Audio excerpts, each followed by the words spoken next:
Hey guys, what's up? In this short tutorial, I'm going to teach you exactly how we can allow other users of Google Drive, for example, to upload files to your folders on Google Drive. So let's dive into this really quickly.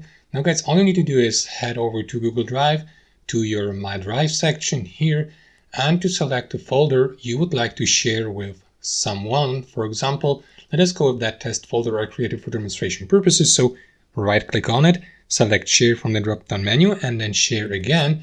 And here into this field, enter the email address of the contact you would like to share that folder with, just like that.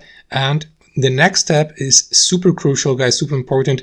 Remember, when inviting that person to access your shared folder, remember to give that person the permission or to assign a role to that person, which in this case here would be the editor role, not viewer, neither commenter, but editor, because only as an editor, an invited person will be given the permission to organize, add, and also edit files to the shared folder, so that the given person may upload, for example, I don't know, images or photos or videos to that shared folder of yours. And that's basically it.